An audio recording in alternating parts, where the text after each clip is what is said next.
Spurs going to make me lose my mind. Up in here, up in here. Go, Spurs, go, 'cause the Giants stink. What is up, San Antonio Spurs fans? Welcome to TSR Sports. Wow, Wow, just last night was wild for the folks that say, the Spurs are tanking, they're tanking. No, I don't think the Spurs are tanking. They've had some bad luck this year with multiple injuries and no coach. Look at our guys. This is the happiest maybe we've seen them all year, and I love seeing it. Let's get into this article this is one we haven't visited before, I don't believe, Golden State of Mind, which, yes, that is a Golden State Warriors page. The Golden State Warriors lost 114 to 111 to the San Antonio Spurs last night. It was a home game. It was a game the Warriors absolutely needed to win, and the Spurs, down their two best players, Victor Wembanyama and De'Aaron Fox, and their coach Greg Popovich, are lottery bound.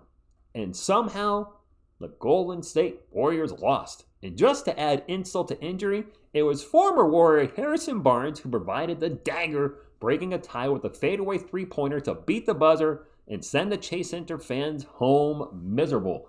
You've probably already seen it. I don't care. We're going to show it right here. Harrison. And splash. Game blouses. I mean, look, our guys are acting like they just won an NBA championship. This is seriously the happiest I think maybe we've seen them all year. And for a team that's been losing a lot of games and not meeting expectations, I think our guys really needed that.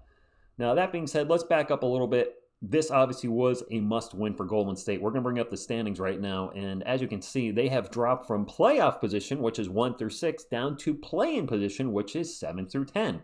And it is such an extremely tight race between 4 and 8 right now. But the loss dropped them. And can I just say, actually, as a side note, anybody else like to see the play-in go away?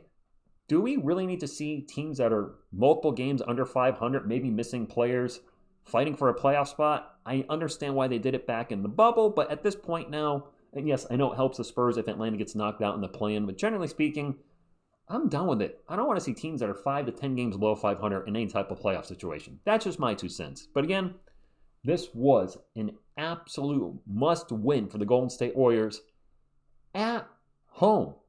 And for our San Antonio Spurs, well, there we are, third from the bottom. And I'm going to be honest with you guys, I tried to research a little bit. I don't know what happens if the Spurs win out in Phoenix and or Portland lose out. We'd all be tied with 35 wins. Is the tiebreaker the conference record? If that's the case, then the Spurs would drop to number 11 in the lottery.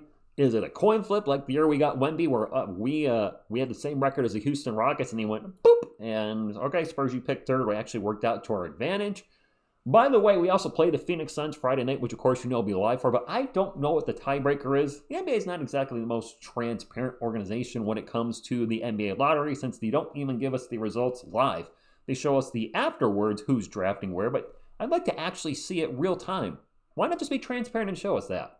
What are they hiding? I'm just saying, what are they hiding?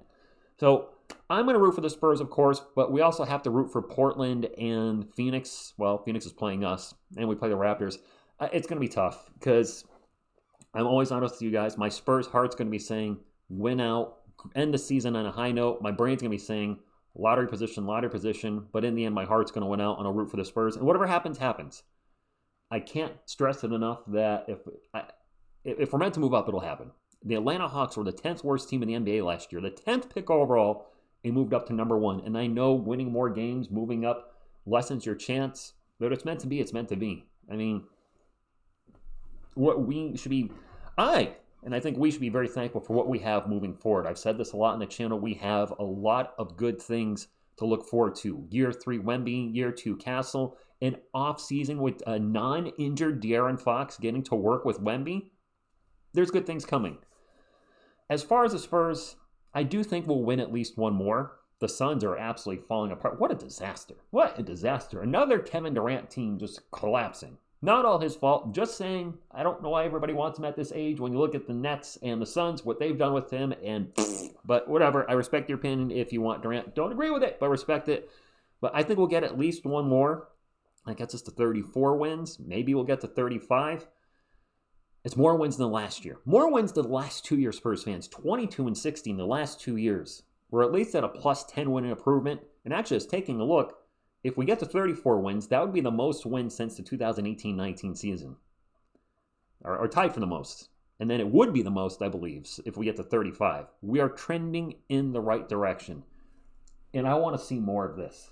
I want to see a lot more of this. And I want to be part of that because I'm a Spurs fan. If you're watching, you're probably a Spurs fan. Maybe the odd disgruntled Warriors fan stopping in to say GG, which it was, GG. You guys absolutely annihilated us the last time we played, like 42, I think. The worst loss of the season for the Spurs. So this was a little bit of revenge. We regretted revenge. We crushed the enemy, see them turn before us, heard the lamentation of the women. Okay, I'm going off on a tangent. But I can't wait till more nights like this where our Spurs are winning on the regular. It has never happened on this channel. We've been a below 500 team the entire existence of this channel. Oddly enough, the first year of the channel was the start of their losing seasons. 6 seasons in a row as a losing team. And this will be the last one. Next year, winning team, playoffs. And I seriously can't wait to share moments like this with you guys live. It's one of the things I love doing with the live streams is getting your feedback on how you think the game is going, whether it's good or bad. Fortunately, it's been more bad than good the last 5 years and this year. But when we're winning, it is such a rush, and last night was a rush, and I can't wait to share more moments like this with you guys during the regular season, during the playoffs, and in the NBA Finals. Drop a comment down below your thoughts on last night. How amped up were you from it? Hit the thumbs up, like, support the channel, and subscribe to become part of our awesome Spurs community. I thank you, and as always, go Spurs go. Go Spurs go, 'cause the Giants